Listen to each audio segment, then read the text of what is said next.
은혜 가운데 20일 동안의 다니엘 기도회를 마쳤습니다.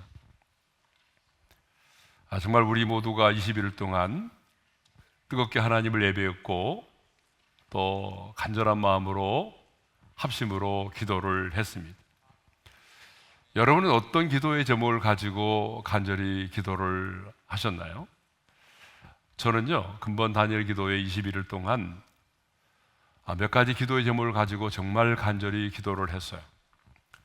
첫째는 내 자신이 하나님께로 더 가까이 나아가서 이전보다 더 하나님과의 친밀한 사귐을 갖고, 그리고 내 사역의 현장 속에 그 복음의 권세와 능력이 나타나기를 위해서 기도했습니다. 아멘 하신 분은 두 분밖에 안 계시고 다른 분은 내 얘기만 하니까 기분 나쁘세요? 네.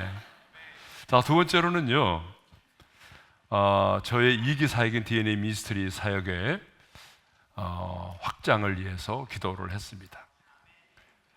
방금 우리 주목사님 말씀드린 것처럼 내년부터 본격적으로 시작되는 이 다니엘 프로젝트를 통해서 우리의 다음 세대들이 거룩한 습관을 갖고 야망이 아닌 비전의 사람으로 살아갈 수 있기를 위해서 기도했고요.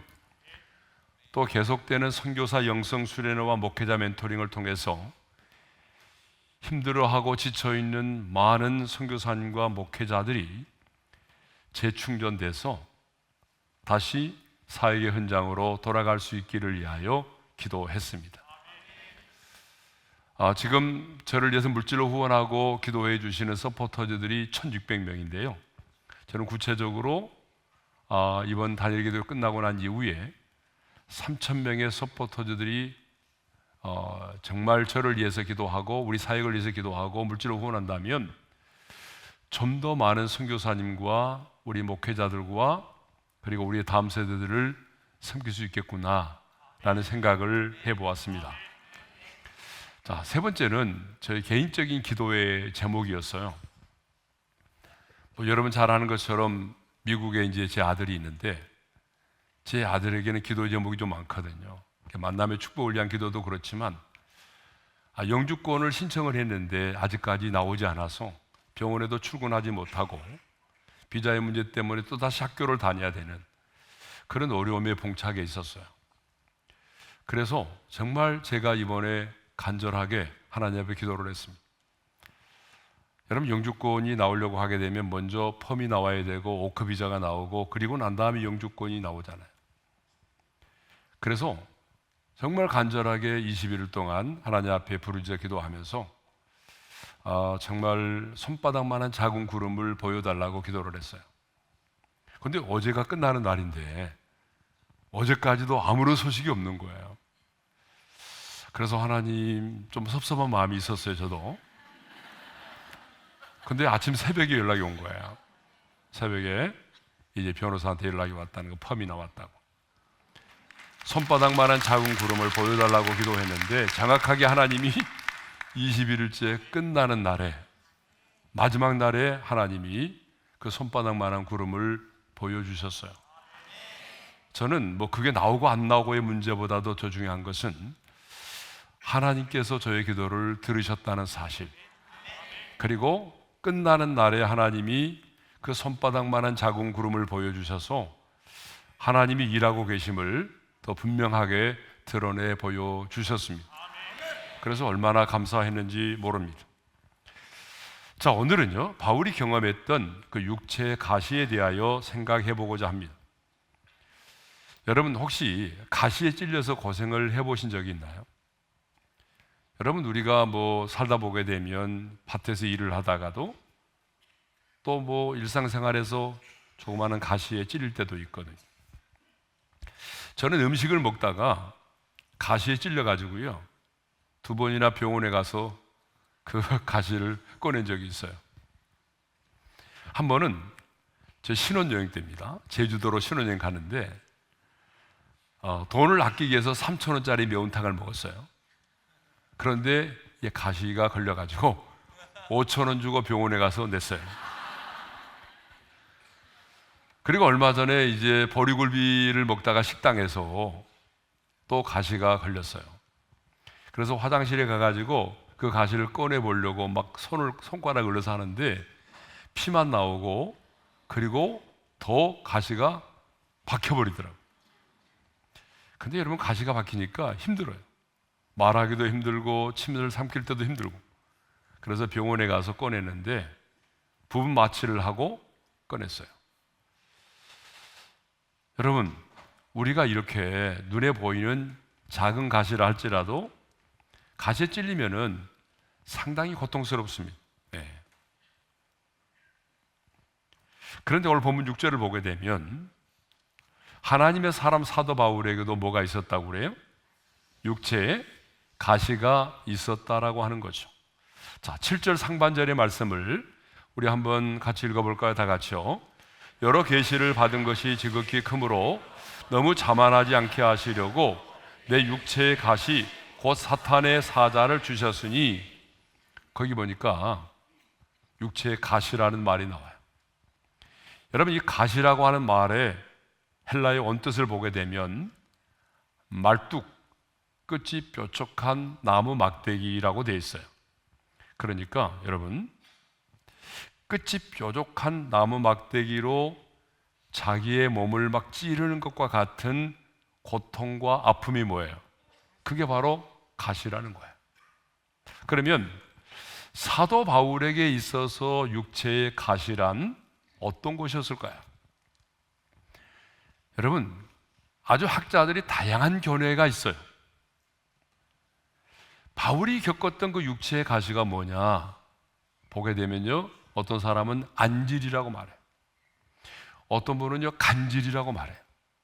어떤 분은요, 심한 편두통이라고 말하고, 어떤 분들은요, 독신의 고통이라고 말하고, 캐톨릭에서는요, 육체적인 욕구라고 말해요.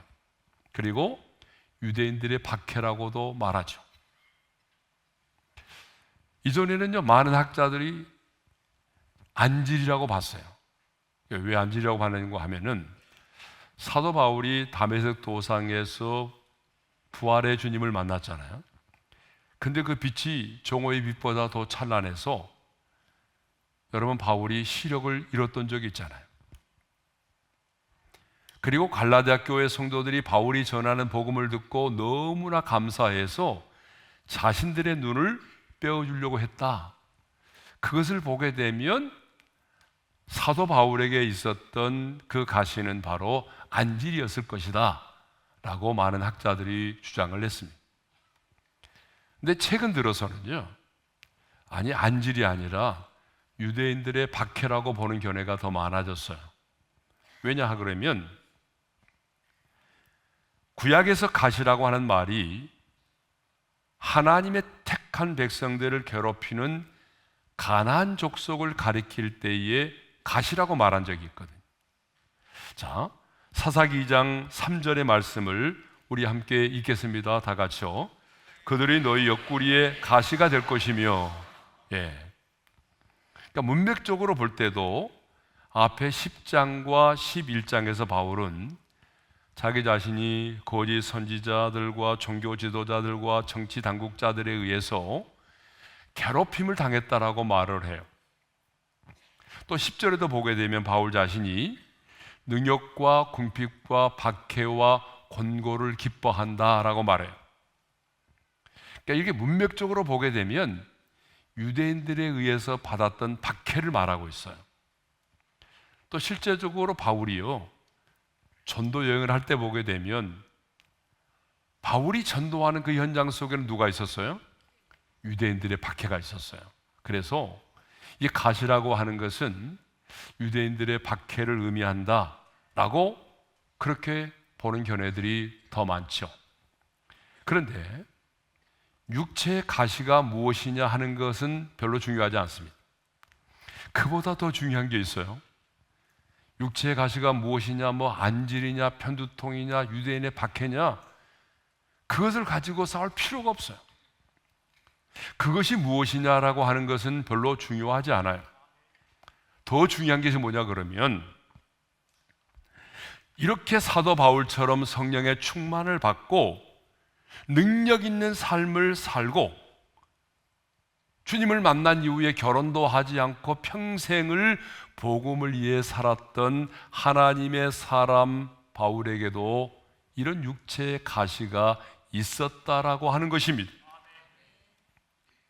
여러분, 성경에 나오는 인물들 중에요, 가장 복음을 완벽하게 이해한 사람이 누구예요?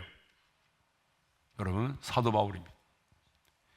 기독교의 교리를요 완벽하게 이해하고 기록해 놓은 사람이 누구예요? 사도 바울이에요. 사도 바울은 주님을 만난 이후에 복음을 위해서 결혼도 하지 않았어요. 독신으로 살면서 복음을 위해서 달려가는 인생을 살았던 사람이죠. 그 복음 때문에 수많은 핍박을 받고 고통을 당하면서도 자신을 위해 살지 않고 바로 복음을 위해서 살았던 사람이 바로 바울입니다. 그런데 이런 영적인 사람, 이런 성령 충만한 사람, 이런 충성된 사람에게도 뭐가 있었다는 얘기예요? 육체에 가시가 있었다는 거예요. 여러분, 죄를 지어서만이 아니에요. 기도를 안 했기 때문만도 아니에요. 물론 우리가 성경을 보게 되면 자신이 지은 죄로 인해서, 넘어짐으로 인해서 가시가 주어진 경우도 있어요. 그러나 내가 기도 생활을 많이 하고 은혜가 충만해도 하나님의 섭리의 관점에서 주어지는 그런 육체의 가시도 있다라고 하는 거예요. 그러므로 여러분, 저와 여러분에게도 뭐가 있어요? 고통과 아픔의 가시가 있다라고 하는 것입니다. 여러분, 하나님의 사람에게 가시가 없는 사람은 거의 없어요. 예? 그러니까 우리에게도 뭐가 있는 거예요? 육체의 가시가 있습니다. 그것이 육체의 질병일 수도 있고요, 그것이 가난일 수도 있어요. 그것이 과거의 아픔과 상처일 수도 있습니다. 또 어떤 사람에게는 신체적인 핸디캡, 신체적인 장애일 수도 있어요. 또 어떤 사람에게는요, 내가 지금 만나고 있는 그 사람일 수도 있어요.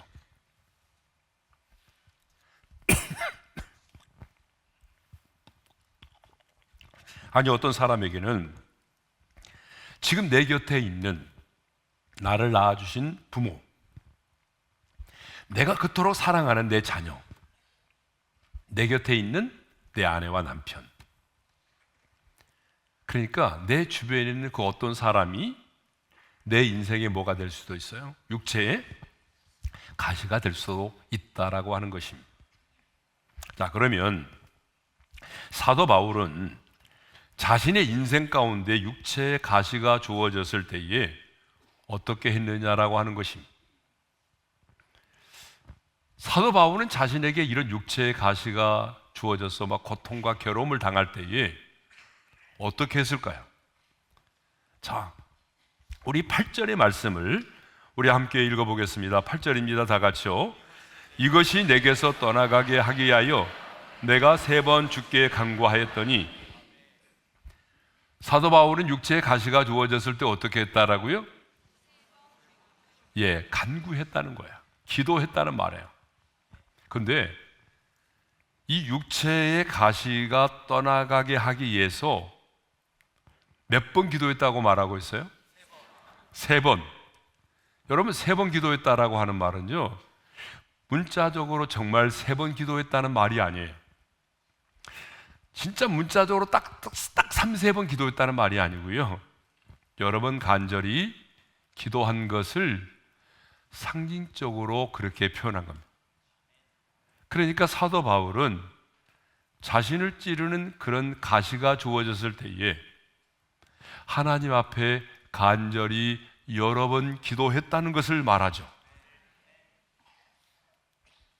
그러니까 우리도 어떻게 해야 돼요? 우리도 가시가 주어졌을 때는 하나님 앞에 무릎을 꿇어야 돼요. 그런데 성도들 가운데 보게 되면요, 그 가시가 주어졌음에도 불구하고 기도에 무릎을 꿇지 않고 그 가시를 운명론적으로 받아들이는 사람이 있어요. 여러분, 운명론적으로 받아들이는 사람들은 절대 기도하지 않습니다. 근데 바울은 어떻게 했어요? 자신을 찌르는 그 가시를 운명론적으로 받아들이지 않고 주님 앞에 간절히 무릎 꿇어 기도했다는 사실입니다. 네. 그런데 바울이 주님께 간절히 기도했을 때에 주님은요, 그 육체의 가시를 제거해 주는 것이 아니라 왜 이런 육체의 가시가 주어졌는지 그 이유를 깨닫게 해 주셨단 말입니다. 자, 우리 7절의 말씀을 읽겠습니다. 다 같이요. 여러 계시를 받은 것이 지극히 크므로 너무 자만하지 않게 하시려고 내 육체의 가시 곧 사탄의 사자를 주셨으니 이는 나를 쳐서 너무 자만하지 않게 하려 하심이라. 사도 바울은 육체의 가시가 주어졌을 때에 하나님 앞에 간절히 기도했어요. 그랬더니 하나님이 그 가시를 제거해 주는 것이 아니라 깨달음을 주셨어요. 그 깨달음이 무엇인가 하면 이거예요. 너무 자만하지 않게 하시려고. 그래서 7절에 보게 되면 이 말씀이 두 번이나 반복해 나오잖아요. 너무 자만하지 않게 하시려고. 여러분, 자만이 뭐예요? 스스로 높아지는 것을 말해요. 그러니까 스스로 높아지지 않도록 하기 위해서, 다른 말로 말하면 스스로 교만해지지 않도록 하기 위해서 하나님이 바울에게 뭘 줬다고요? 육체의 가시를 주었다는 거예요. 사도 바울은 우리가 잘 아는 것처럼 스스로 자만할 수 있는 모든 조건을 완벽하게 갖춘 사람입니다. 자, 먼저 가문과 학문을 보세요. 그는 태어난 지 8일 만에 할례를 받은 이스라엘 족속입니다. 히브리인 중에 히브리인입니다. 12지파 가운데서도 가장 우월의식에 사로잡혀 있던 베냐민 지파의 사람이었습니다. 그리고 바리새인 중에 바리새인이고 율법의 의로는 흠이 없는 사람이었습니다. 더 나아가 당대 최고의 석학이요 모든 백성들에게 존경을 받는 가말리엘 문화에서 교육을 받았던 사람입니다. 뿐만 아니라 로마의 시민권을 가지고 있었어요. 그러니까 그의 가문과 학문을 보게 되면 자랑할 만하죠. 그것만이 아닙니다. 영적인 체험과 계시를 봐도 그는요 스스로 높아질 수밖에 없는 그런 사람입니다.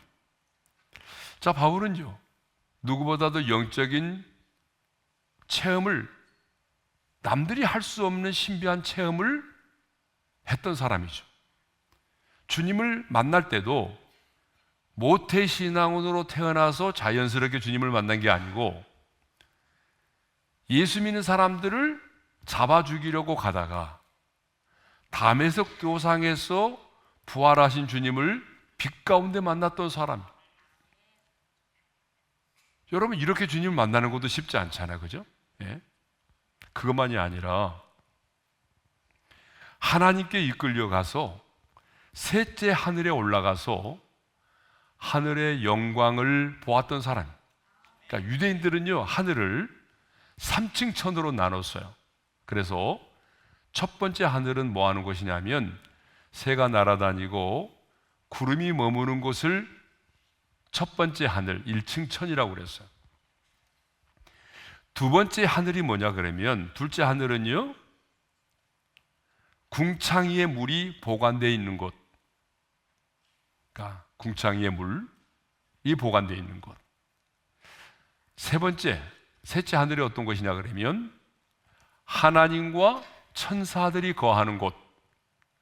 그러니까 바울은요 셋째 하늘을 올라갔다 온 사람이에요. 이 말은 다른 말로 말하면 천국의 영광을 보고 온 사람이에요. 이 땅에 살면서 엄청난 영적인 체험을 한 사람입니다.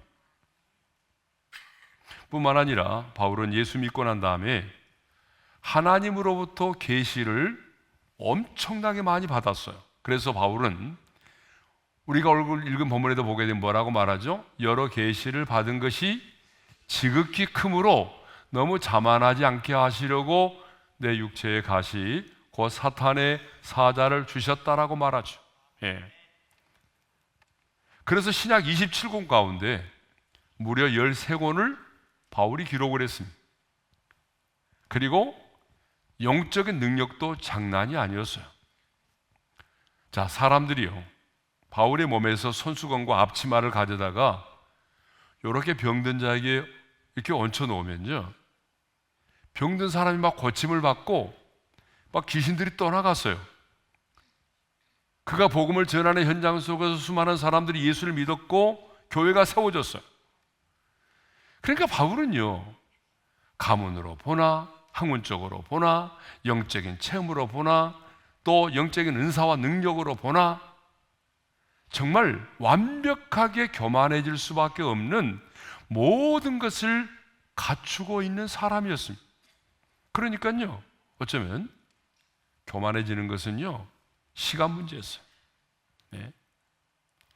그러니까 하나님께서는 그러한 바울이 스스로 교만하여 질까 봐서 그에게 뭘 줬다고요? 육체의 가시를 주었다는 것입니다. 자, 우리가 잘 아는 것처럼 하나님은 교만한 자를 어떻게 하세요? 물리치시고 겸손한 자에게 어떻게 하세요? 은혜를 주십니다. 하나님은 어느 시대나 마찬가지예요. 교만한 자를 물리치시고 겸손한 자에게는 은혜를 베푸십니다.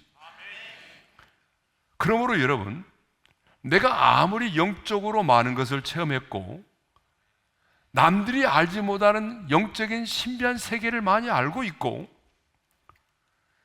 영적인 은사와 능력이 있다고 할지라도 여러분, 교만하여 버림을 받는다고 한다면 그 지식과 체험과 은사가 무슨 소용이 있겠어요? 여러분 그러잖아요. 예? 그 영적인 지식과 체험과 은사가 무슨 의미가 있겠어요? 그런데 사람들은요, 남보다 많은 것을 갖게 되고 남보다 많은 것을 알게 되고 남보다 더 많은 체험을 하게 되면 자신도 모르게 스스로 교만해질 수가 있는 겁니다. 이것이 타락한 인간의 본성입니다. 여러분, 사실 누구도 스스로 교만해지고 싶어서 교만해지는 사람은 한 사람도 없습니다. 모든 사람은 다 겸손해지고 싶어 합니다. 다 겸손해지고 싶어 해요. 그런데 우리 인간의 공통된 특징이 무엇인가 하게 되면 남보다 더 많은 것을 알고 있고 남보다 더 많은 것을 가지고 있고 남보다 더 많은 것을 누리고 있다 보게 되면 자신도 모르게 스스로 교만해진다는 것입니다. 그래서 하나님은요, 바울과 같이 우리의 인생 가운데 가시를 주실 때가 있는 겁니다. 네. 아멘은 별로 안 하시죠? 아멘 했다가 내게 가시가 올까 봐서 아멘을 안 하시는 분이 계신 것 같아요. 여러분 멀리 부리지 마세요. 네. 네. 왜 우리 인생에 가시를 주십니까? 자만해지지 않도록 하기 위해서라는 거죠. 주님 없이는 살아갈 수 없는 존재임을 깨닫도록 하기 위해서 하나님이 우리 인생 가운데 가시를 주시는 것입니다. 스스로 교만하여 버림받는 것보다 육체의 가시 때문에 주님만을 의지하며 살아갈 수 있도록 하기 위해서 여러분, 주님께서 우리 인생 가운데 가시를 주실 때가 있어요. 여러분, 이것을 보게 되면 육체의 가시가 가져다주는 아픔도 때로는 우리에게 뭐가 될 수도 있어요? 은혜가 될 수도 있다는 거예요. 예. 필립 안시가요. 여러분 필립 안시라고 하는 분 아시잖아요, 그죠? 근데 이분이 하나님의 존재에 대한 한때 의구심을 가진 적이 있어요. 그래서 이런 질문을 던진 적이 있다고 합니다. 비참한 세상에서 하나님이 무슨 소용입니까? 우리가 고통당할 때 당신은 어디에 계셨습니까? 하나님의 존재를 의심하면서 이런 질문을 던진 적이 있대요. 그런데 이렇게 하나님의 존재에 대하여 의구심을 가지는 순간 하나님께서 이 필립 안시에게 한 사건을 생각나게 해 주셨대요. 그 뭐냐 그러면 자신이 2007년에 교통사고로 척추가 골절되는 사고를 당했을 때였는데 의사는요, 이 부러진 척추가 동맥을 찌르면 목숨이 이태로워질 수 있다고 하면서 가족과 마지막 통화를 하도록 했다고 합니다. 그때 막 죽음의 공포와 두려움이 밀려왔다고 해요. 그 고통과 죽음에 대한 두려움을 마주한 이 필립 안시에게 의사는요, 어떤 약도 주지 않았대요. 어떤 진통제 주사도 놓아주지를 않았다고 합니다. 이렇게 고통당하는 자기에게 의사는 약도 안 주고 진통제 주사도 놓아주지 않고 오히려 막 사지를 꼬집고 핀으로 찌르면서 아픕니까? 느껴집니까? 이렇게 물어봤다는 거예요. 그래서 아프니까 너무 아파요 이렇게 말하면 의사는 이렇게 말했다는 거예요. 좋아요, 아주 좋아요, 이렇게 말을 했다는 거예요. 여러분, 왜 의사는 아프다는데 좋아요라고 외쳤을까요? 그것은 아프다는 것을 느낄 수 있다라고 하는 것은 그 신경이 손상되지 않았다는 증거요, 의식이 있다는, 살아있다는 증거가 되기 때문에 의사는 막 꼬집고 핀셋으로 찌르면서 물어본 거예요. 아파요? 아파요? 예, 아파요. 그러니까 의사는 좋아요, 아주 좋아요, 이렇게 말을 했다는 거예요. 예.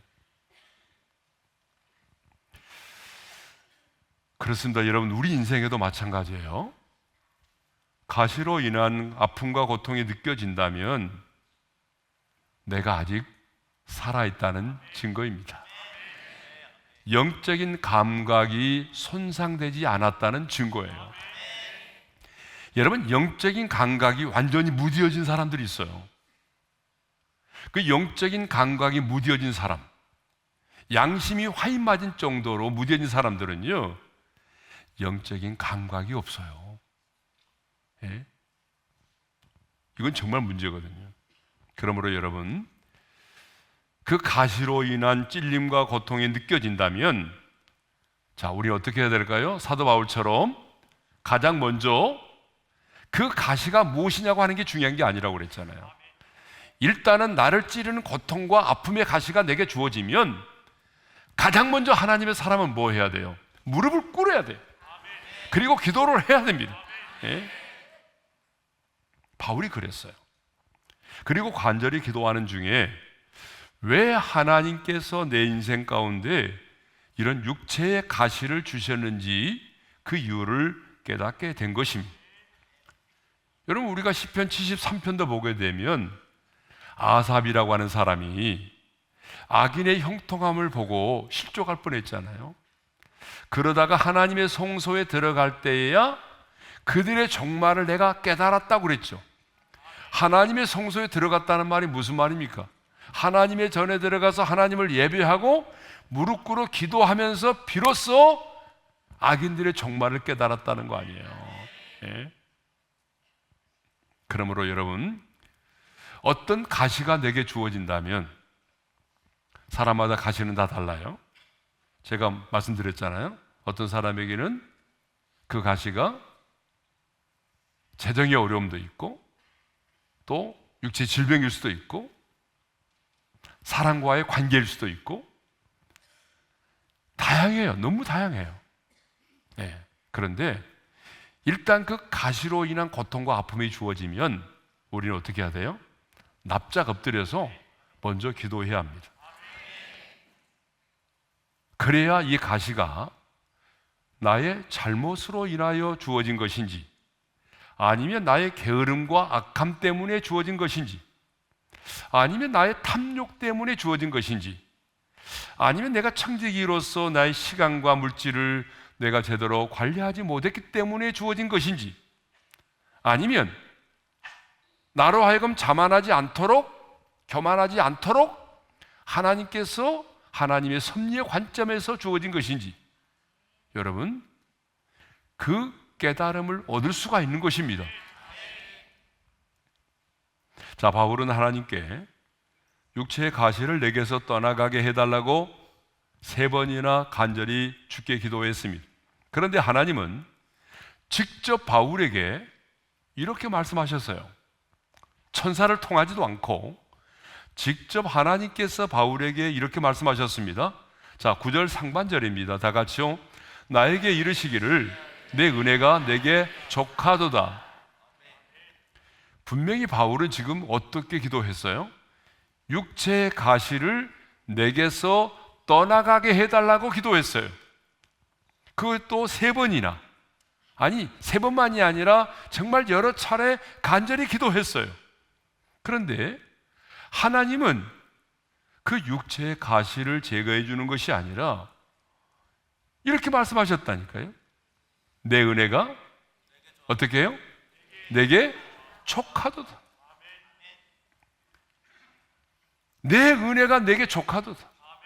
이 말은 육체의 가시가 주는 고통 속에서도 이미 너에게 준 그 하나님의 은혜를 만족하며 감사하며 살라는 말입니다. 그 육체의 가시로 인한 고통이 정말 아프지만 그 가시로 인하여 주어진 고통만 생각하지 말고 내가 너에게 이미 베풀어 준 그 하나님의 은혜를 생각하면서 그래도 만족하며 감사하며 살라는 거예요. 자, 내가 너를 담에서 도상에서 만나주지 않았니? 내가 너를 이방인의 사도로 불러주었잖아. 그리고 수많은 계시를 보여주었잖아. 아니, 내가 너를 살려주었잖아. 복음의 비밀을 내가 너에게 깨닫게 해주었잖아. 그러니까 가시로 인한 고통과 아픔으로 인해서만 불평하지 말고 내가 너에게 베풀어 준 그 은혜를 먼저 생각해 보라는 거예요. 내가 너의 육체의 가시를 제거해 주지 않을지라도 그동안 내가 너에게 베풀어 준 그 은혜에 만족하면서 살라는 거예요. 그런데 오늘 우리 주님께서도 우리에게 동일하게 말씀하실 때가 있어요. 하나님, 이 가시를 제거해 주세요.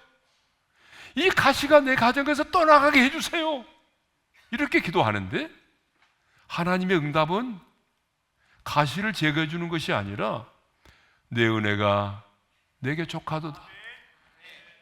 내가 너에게 베풀어 준 은혜와 사랑을 생각해 보아라. 내가 너를 죄와 사망의 법에서 구원하여 주었잖아. 내가 너에게 영원한 생명을 주었잖아. 내가 너를 나의 자녀로 삼아 주었잖아. 그리고 내가 여기까지 너를 인도해 주었잖아. 그러니까 불평과 원망을 하지 말고 내가 너에게 베풀어 준 그 은혜, 그 사랑, 그리고 내가 너에게 베푸는 그 긍휼을, 은혜를 좀 생각해 보면서 살라는 거예요. 근데 여러분, 우리는, 저도 마찬가지고 우리 모두가 마찬가지.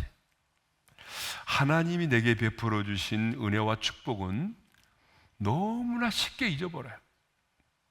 그리고 당장 눈앞에 보이는 어떤 사건 앞에서 불평하고 원망할 때가 많습니다. 그런데 주님은 우리에게 말씀하는 거죠. 야, 너 불평과 원망만 하지 말고 내가 너에게 아무런 조건 없이 베풀어 준 그 나의 사랑을, 그 나의 긍휼을 생각해 보라는 거야. 우리가 즐겨 부르는 찬양 가운데 이런 찬양이 있잖아요. 조금 이따 부르겠습니다마는 주의 사랑을, 주의 선하심을, 주의 은혜를 생각해 보라.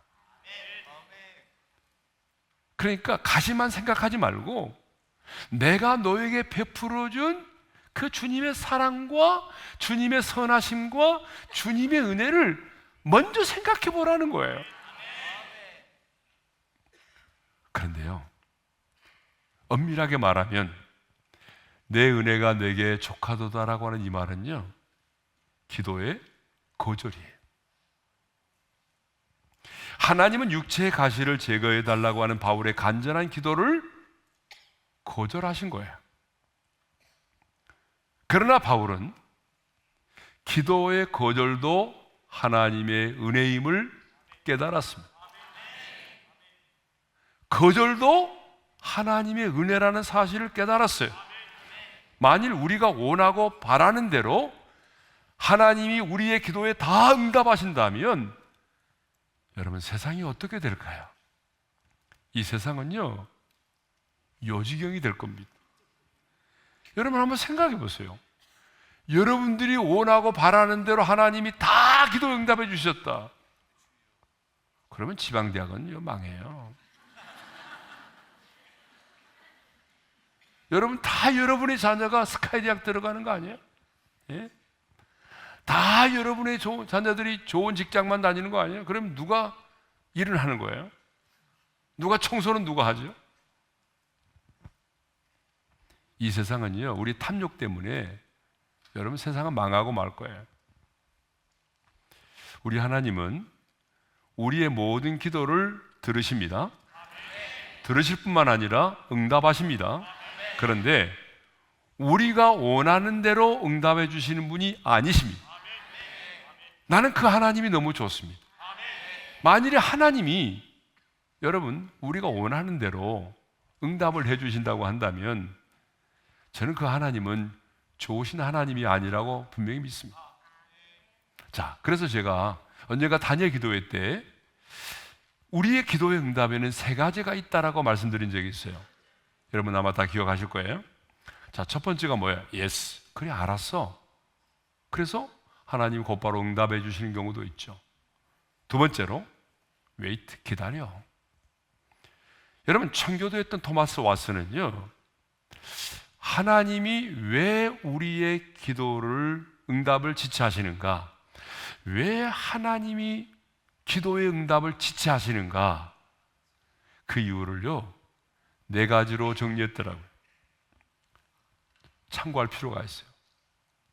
하나님이 우리의 기도를 응답하실 때 지체하시는 네 가지 이유.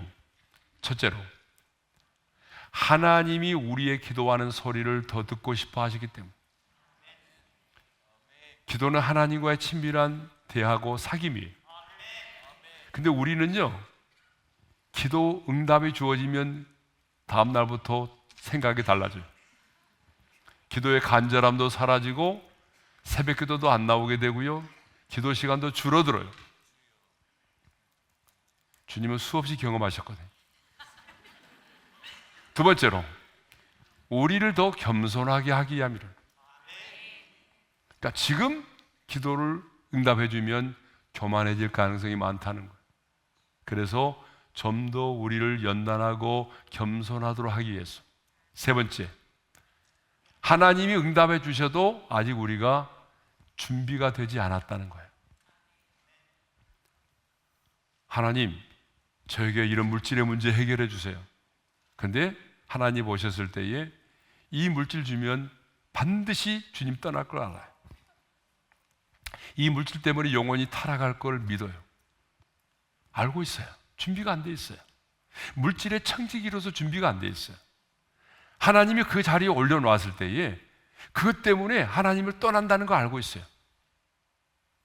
네 번째로, 기도 응답이 이루어질 때 기쁨이 더 충만하게 하려는 거죠.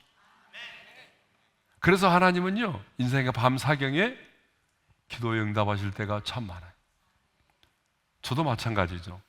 첫날에 응답해 주셨으면 너무 좋았을 텐데 20일 동안 간절하게 기도하게 만드셔가지고 마지막 날에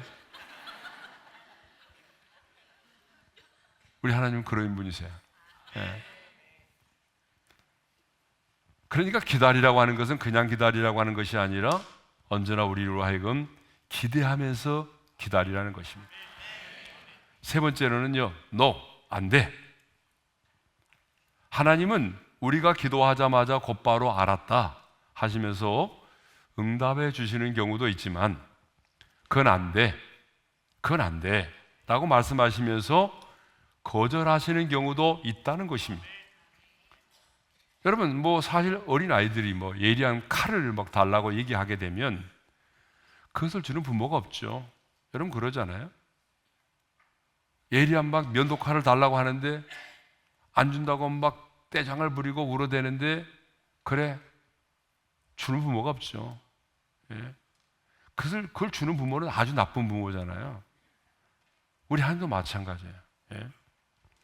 그러니까 하나님의 입장에서 보게 되면요, 거절도 또 다른 형태의 기도의 응답입니다.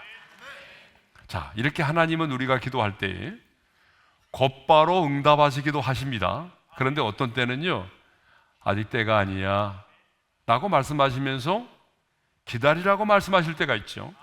어떤 때는요, 야, 더 좋은 곳이 있는데 왜 그것을 구하느냐면서 우리의 생각하는 것이나 구하는 것 이상으로 응답해 주실 때가 있어요. 저는 목회하면서 정말 많이 경험했거든요. 네. 어떤 경우에는 우리의 기도를 거절하시는 경우도 없지 않아 있습니다.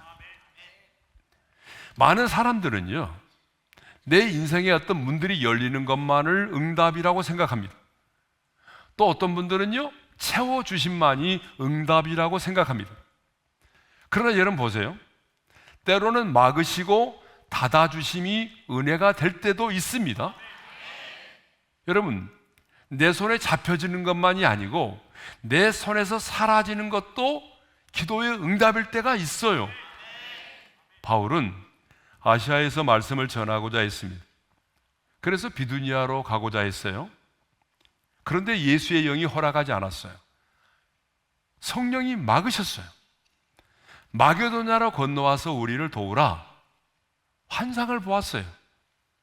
막으심이 하나님의 은혜였어요. 여러분, 열려지는 것만이 은혜가 아니고 여러분, 우리의 가는 길을 막으시는 것도 하나님의 응답이라는 거예요. 바울은 자신이 하나님이 자신의 기도에 응답하시지 않은 것을 또 다른 응답으로 해석을 했습니다. 우리가 성경을 봐도 기도의 응답을, 기도의 거절을 경험한 사람들이 많잖아요. 기도했는데 하나님이 거절하시는 거예요. 자, 대표적으로 모세죠, 모세. 자, 모세가 하나님께 기도합니다. 나로 요단강을 건너서 요단 저편에 있는 아름다운 땅을 보게 해달라고 간절히 기도하죠. 그러니까 요단강에 들어가서 그 땅을 보게 해달라고 기도했어요. 그런데 하나님은요, 단호하게 이렇게 말씀하셨습니다. 자, 신명기 3장 26절의 말씀을 읽겠어요, 다 같이요. 그만해도 족하니 일로 다시 내게 말하지 말라. 그만해도 족하니 일로 다시 내게 말하지 말라. 여러분, 하나님이 여러분에게 이렇게 말씀하면 여러분 어떻게 될까요? 근데 모세는요, 하나님의 뜻을 알았어요. 아, 하나님의 뜻은 여기까지구나. 그리고 이 백성을 이끌고 가나안 땅에 들어가는 것은 내게 하나님이 주신 사명이 아니구나. 이것은 여호수아에게 주신 사명이구나. 하나님의 뜻을 깨달았어요. 그래서 그 하나님의 말씀 앞에 순종했어요. 우리 예수님도 마찬가지잖아요. 우리 예수님도 겟세마네 동산에 기도하셨어요. 십자가를 지시기 전에 아버지요, 만일 할만하시거든 이 잔을 내게서 지나가게 하옵소서. 흘리는 막 땀방울이 핏방울이 되도록 간절히 기도하셨어요. 근데 하나님 아버지는 이 기도를 거절하셨어요. 그렇죠? 할 수만 있거든 이 잔을 내게서 지나가게 해달라고 하는 이 예수님의 간절한 기도를 하나님 아버지는 거절하셨어요. 만일 주님의 이 간절한 기도를 하나님 아버지가 들으시고 그래 하면서 그 고난의 잔을 받지 않도록 했다고 한다면, 그래서 십자가를 지는 일이 없도록 했다고 한다면 여러분 어떻게 되었을까요? 우리의 구원은 이루어지지 않았을 겁니다. 내 자신보다 나를 더 잘 아시는 분이 우리 주님이십니다. 무엇이 내 영혼에 유익이 되고 손해가 되는지 주님은 너무나 잘 아십니다. 그러므로 주님은 많은 경우에 우리의 문제를 해결해 주시기보다는 그 문제를 그대로 놓아둔 채 그것을 감당할 수 있는 힘을 주십니다. 아니, 깨달음을 주십니다. 이것이 또한 주님의 은혜라고 하는 사실입니다. 그렇습니다. 아무리 문제가 커 보이고 가시로 인한 아픔이 커도 믿음의 눈으로 바라보게 되면 지금 여러분이 당면한 인생의 문제보다, 지금 여러분이 겪고 있는 그 고통보다 내가 주님께로부터 받은 은혜가 훨씬 더 크고 많다는 것입니다. 그러므로 여러분 불평과 원망에 앞서서 이미 내가 받은 은혜, 이미 내게 주어진 그 은혜를 다시 한번 생각해 보시기를 바랍니다. 다니엘 기도회를 마쳤습니다. 자, 어떤 분은 기도 응답에 감사하고 또 앞으로 행하실 일에 대하여 기대하며 나아가지만, 어떤 분은요 요나처럼 내가 원하는 대로 응답되지 않았다며 불평하며 시험에 드는 사람들이 있어요. 근데 여러분 이거 아세요? 하나님의 생각과 우리의 생각이 다르다는 것을. 많은 사람들은 고쳐주심만이 은혜이고 응답이라고 생각합니다. 형통만을 은혜라고 생각하고 응답이라고 생각합니다. 막힌 것이 열리고 채워주심만이 응답이라고 생각합니다. 그러나 바울은 거절도 하나님의 응답임을 깨달았습니다. 자신의 저주로 생각했던 그 가시가 바로 하나님의 은혜임을 깨달았단 말입니다. 나를 내 자신보다 더 잘하시는 분이 누구예요? 여러분, 우리 주님이십니다. 주님은 정말 여러분의 영혼에 무엇이 유익이 되고 손해가 되는지를 너무나 잘 아십니다.